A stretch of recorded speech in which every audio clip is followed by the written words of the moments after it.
काय हो, कधी होतं का तुमच्यासोबत पण असं? काय घडलं ते आता तुम्हाला व्हिडिओमध्ये पुढे समजेलच. तर कधी-कधी आहे ना स्वयंपाकाचा खूप कंटाळा येतो. म्हणून म्हटलं की काहीतरी असं सिंपल आणि झटपट होणारं बनवावं. आणि त्यासाठी राईस बनवायला घेतला आणि घरामध्ये जे अवेलेबल होतं ना, जसं की सोयाबीन, वाटाणा, बटाटा तेवढंच यामध्ये मी ॲड करायचं ठरवलं आणि मसाले भात बनवूया म्हटलं. तर गॅसवरती कुकर ठेवलेला आहे आणि त्यामध्ये 3 चमचे तेल टाकलेलं आहे. तेलामध्ये खडे मसाले टाकून घ्या तुमच्या आवडीप्रमाणे.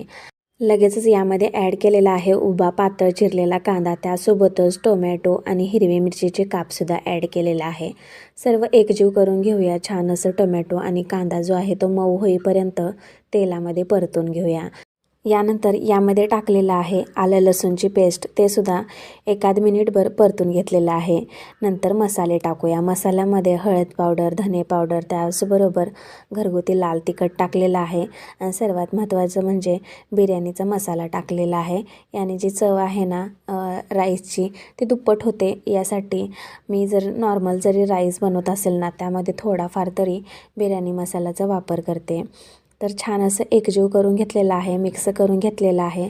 त्यामध्ये थोडंफार पाणी ॲड केलेलं आहे आणि दही टाकलेलं आहे 2 चमचे, ते सुद्धा एकत्रित करून घेऊया. तर आता टाकूया यामध्ये मसाले भात शिजल इतपत पाणी. तर माझ्या आवश्यकतेनुसार इथे मी पाण्याचा वापर केलेला आहे. जर तुम्हाला स्वयंपाकाचा कंटाळा आला असेल आणि झटपट काहीतरी बनवून खावंसं वाटत असेल, तर तुम्ही काय करता मला नक्की कमेंट्स करून सांगा.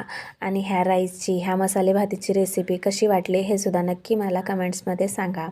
तर इथे वाटाणे जे आहेत ना ते ॲड केलेले आहेत. त्याचबरोबर गरम पाण्यामध्ये सोयाबीन भिजत ठेवलेले होते ते सुद्धा टाकून घेतलेले आहेत आणि सोबतच बटाट्याचे काप टाकलेले आहेत. आता टाकूया यामध्ये चवीनुसार मीठ आणि एकजीव करून घेऊया. तर इथे मी मसाले भात बनवण्यासाठी जिरा कोलम राईसचा वापर केलेला आहे आणि हे राईस त्यामध्ये टाकलेले आहेत. तर झालं असं की तुम्हाला दिसतच असेल आता व्हिडिओमध्ये राईस टाकल्यानंतर पूर्ण कुकर जो आहे तो भरलेला आहे आणि जास्त असं मिक्ससुद्धा करता येत नव्हतं, म्हणून दुसरा कुकर चेंज करावा लागला. तुमच्यासोबत कधी झाला आहे का हो असा प्रकार? मला नक्की कमेंट्स करून सांगा. तर आता काय केलेलं आहे, कोथिंबीर टाकलेली आहे बारीक चिरून आणि 1 चमचा तूप टाकलेला आहे. झाकण लावून अगदी 2 ते 3 शिट्ट्या करून घेऊया कुकरच्या. तर असे व्हिडिओ बनवत असताना ना खूप साऱ्या जमती होत असतात.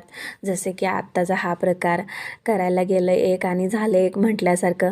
कुकरमध्ये आहे ना जागाच होत नव्हती, यासाठी लगेचच दुसरा कुकर चेंज करावा लागला. म्हणून म्हटलं ही सुद्धा रेसिपी तुमच्यासोबत शेअर करावी आणि तुमच्या प्रतिक्रिया जाणून घ्याव्या. कशी वाटली रेसिपी मला नक्की